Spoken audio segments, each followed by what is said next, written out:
মেয়েদের স্বপ্ন কিন্তু খুব ছোট্ট হয়, কিন্তু সেই ছোট ছোট স্বপ্ন পূরণ করতে অনেকের তো পুরো জীবনটাই কেটে যায়। হ্যালো এভরিওয়ান, কেমন আছেন সবাই? আশা করি অনেক ভালো আছেন।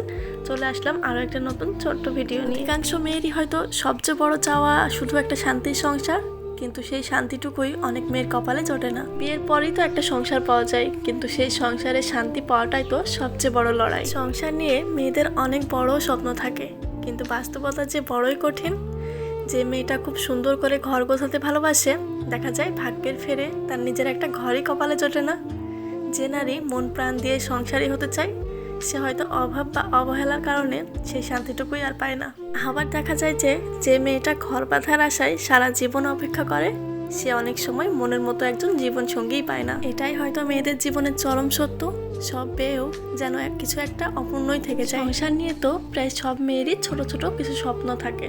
নিজের একটা ঘর হবে, যেখানে ভালোবাসা থাকবে, শান্তি থাকবে, নিজের মানুষ থাকবে। কিন্তু বাস্তবতা যে সবসময় গল্পের মতো সুন্দর হয় না। অনেক মেয়েকে দেখা যায় সারাদিন সংসারের জন্য নিজেকে শেষ করে দেয়, সবাইকে ভালো রাখার চেষ্টা করে, সবার অপছন্দ পছন্দ সব মনে রাখে, কিন্তু দিন শেষে তার নিজের মন খারাপটাই কেউ বুঝতে চায় না। একটা মেয়ের সবচেয়ে বড় ইচ্ছা হয়তো খুব বেশি কিছু না, শুধু একটু সম্মান, একটু যত্ন, আর একজন মানুষ যে তার ক্লান্ত মুখ দেখেই বুঝে যাবে আজ মেয়েটা ভালো নেই। কিন্তু এই ছোট স্বপ্ন পূরণটাই যে একটা মেয়ের জীবনের সবচেয়ে বড় লড়াই।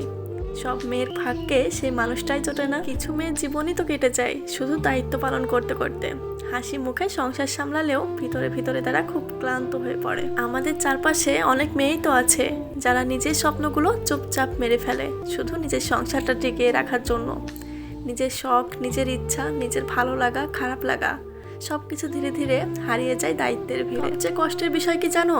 যে মেয়েটা সবার জন্য এত কিছু করে, তার মন খারাপটাই কখনো কেউ খেয়ালই করে না। আচ্ছা, সংসার কি শুধুই রান্না করা, কাপড় ধোয়া এই কাজগুলোর নাম? আমার কাছে তো মনে হয় সংসার আসলে শুধু রান্না না, কাপড় ধোয়া বা কাজের নামও না। আমার কাছে সংসার মানে একটু মানসিক শান্তি। সংসার মানে এমন একটা জায়গা যেখানে মানুষ শান্ত হয়ে ফিরে এসে একটু শান্তি খুঁজে পাবে। আর সেই শান্তিটুকুই যদি না থাকে, তাহলে বড় ঘরও অনেক সময় ফাঁকাই লাগে। কিন্তু এই শান্তিটুকুই যে মেয়েদের জন্য অতি মূল্যবান। এই শান্তিটুকু খোঁজার জন্যই কত দিন পার হয়ে যায়, কারো কারো তো পুরো জীবনটাই শেষ হয়ে যায়। তবুও মেয়েরা হাল ছাড়ে না, কারণ তারা খুব সহজে ভেঙে পড়তে জানে না। হাজার কষ্টের মাঝেও হাসতে জানে, চোখের পানি লুকিয়ে রাখতে জানে, আর নিজের কষ্ট ভুলে অন্যকে ভালো রাখতে জানে। মেয়েরা জানে কিভাবে সংসার টিকিয়ে রাখতে হয়। এরা এটাও জানে কিভাবে নিজের স্বপ্নগুলোকে মেরে ফেলতে হয়। কিছু অপূর্ণতা হয়তো সবসময় থেকেই যাবে, তবুও মেয়েরা সংসার নামের জায়গাটাকে শেষ পর্যন্ত ভালোবেসেই যায়, কারণ মেয়েদের মনটা খুব নরম হয়। একটু ভালোবাসা পেলেই মেয়েরা আবারও নতুন করে সব কিছু শুরু করতে পারে।